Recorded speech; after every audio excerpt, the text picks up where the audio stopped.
19 मई 2024 को ईरान के प्रेसिडेंट, जिनका नाम इब्राहिम रईसी था, वो अजरबैजान और ईरान के बॉर्डर पर एक डैम की इनॉग्रेशन के लिए जाते हैं। इस मिनी ट्रिप से वापसी पर वो बेल 212 हेलीकॉप्टर में थे, जो कि एक 50 साल पुरानी टेक्नोलॉजी वाला अमेरिकन हेलीकॉप्टर था, और उनके साथ फॉरेन मिनिस्टर हुसैन अमीर अब्दुल्लाहियान और 6 ऑफिशियल्स भी थे। टोटल 3 हेलीकॉप्टर्स में से प्रेसिडेंट का जो हेलीकॉप्टर था वो सबसे आगे था। डैम से 45 मिनट्स की दूरी पर ही उनको थिक फॉग से गुजरना पड़ता है, जिससे पायलट को बहुत मुश्किल आ रही थी हेलीकॉप्टर उड़ाने में। और इतने में कुछ दिखाई ना देने पर ईस्ट अजरबैजान बॉर्डर पर हेलीकॉप्टर क्रैश कर जाता है और प्रेसिडेंट समेत सब लोग जो हेलीकॉप्टर में थे उनकी डेथ हो जाती है। क्रैश के 10 घंटे बाद टर्किश ड्रोन्स क्रैश साइट को ढूंढ लेते हैं, क्योंकि ईरान की रेस्क्यू टीम को क्रैश साइट मिल ही नहीं रही थी, और क्रैश साइट ढूंढने के लिए वो यूएस से भी रिक्वेस्ट कर चुके थे कि वो ईरान की हेल्प करे इस मामले में। यूएस ने ईरान पर सैंक्शंस लगा रखी हैं,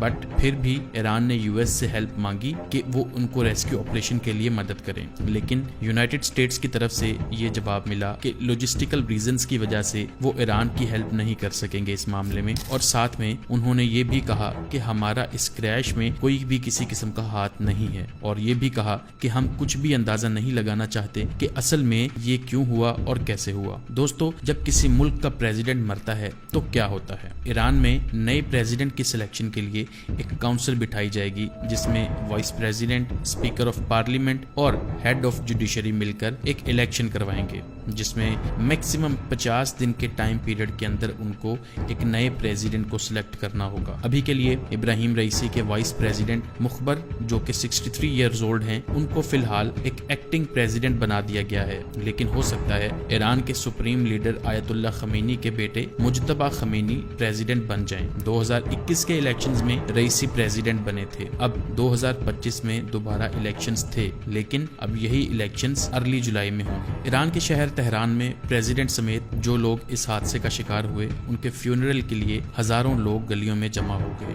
बहुत सारे लोगों को मैसेजेस भी रिसीव हुए कि आप इस जनाजे में शिरकत करें, और ईरान के सुप्रीम लीडर आयतुल्ला खमीनी ने खुद नमाज जनाजा भी पढ़ाया, जिनके साथ ईरान की टॉप लीडरशिप भी शामिल थी। प्रेसिडेंट की डेथ पर कुछ लोग बहुत ज्यादा गम में थे, और यहाँ तक कि ईरान के सुप्रीम लीडर ने 5 दिन तक सदर की मौत के लिए सोग मनाने का ऐलान भी किया। लेकिन दूसरी तरफ कुछ लोग प्रेसिडेंट की डेथ पर बहुत खुश और मिठाइयां बांटी जा रही थी, क्योंकि यहाँ पर आपको एक चीज का लाजमी पता होना चाहिए कि ईरानी सदर जो इस क्रैश में मारे गए, उन पर यूएस की तरफ से ह्यूमन राइट्स वायलेट करने पर बहुत सारी सैंक्शंस लग चुकी थी कि वो अपने ही मुल्क में लोगों पर बहुत जुल्म करते हैं। तो ऐसे लोग जो ईरान के सदर की डेथ पर बहुत खुश हो रहे थे, उनके खिलाफ ईरानियन लीडरशिप की तरफ से एक क्रैकडाउन भी स्टार्ट कर दिया गया है। अब इस क्रैश को एक हादसा समझा जाए या साजिश? ईरानी सदर मसला फलस्तीन पर बहुत ज्यादा बात करते थे और सऊदी अरेबिया के साथ भी दोस्ती करना चाह रहे थे।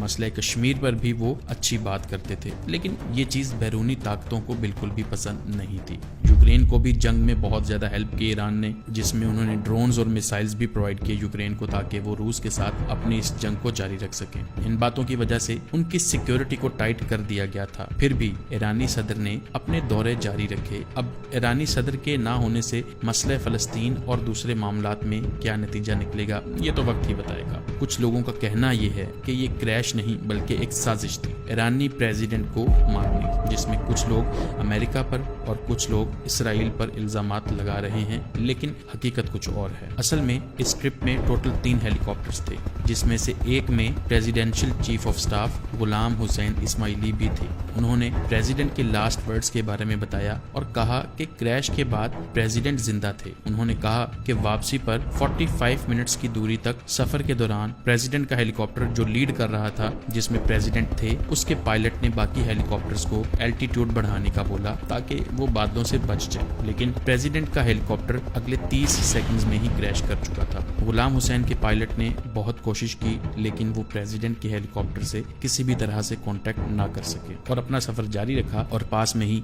एक कॉपर माइन में उन्होंने अपना हेलीकॉप्टर लैंड किया। रिपीटेडली कॉल्स करने पर ना प्रेसिडेंट और ना ही फॉरेन मिनिस्टर्स की सिक्योरिटी ने कोई रिस्पॉन्स किया, तो उनको ये यकीन हो गया कि उनका हेलीकॉप्टर क्रैश कर चुका है। कुछ देर बाद ان کا رابطہ محمد علی ہاشم سے ہوا جو پریزیڈنٹ کے ہیلی کاپٹر میں ہی تھا۔ اس نے یہ کنفرم کر دیا کہ ہیلی کاپٹر کریش کر چکا ہے اور سچویشن بہت بری ہے اس وقت۔ علی ہاشم بھی کچھ گھنٹوں تک زندہ رہے لیکن وہ بھی بچ نہ سکے۔ دوستو، اس واقعے کے اثرات اسلامی انقلاب اور مسئلہ فلسطین پر ڈائریکٹ ہوں گے اور اس وقت آیت اللہ خمینی پر بہت پریشر بھی ہے اور ایران کے سپریم لیڈر کو بہت بڑے فیصلے کرنے ہیں اس وقت۔ لیکن پچھلے حادثات کو مد نظر رکھتے ہوئے اگر دیکھا جائے تو ایران ایسے حادثات کی صورت میں بالکل بھی گھبراتا نہیں ہے اور اپنے رستے سے بھٹکتا نہیں ہے، اور اٹامک پروگرام کو لے کے ایران بہت زیادہ سیریس ہے اور سپریم لیڈر کا کہنا ہے کہ ایران کو کمزور نہ سمجھا جائے۔ اسی کے ساتھ اس ویڈیو کا اختتام کرتے ہیں۔ اگر آپ کو یہ ویڈیو پسند آئی ہے تو ہمارے چینل کو سبسکرائب کر لیجئے، اس ویڈیو کو لائک کر دیجیے گا۔ اللہ حافظ۔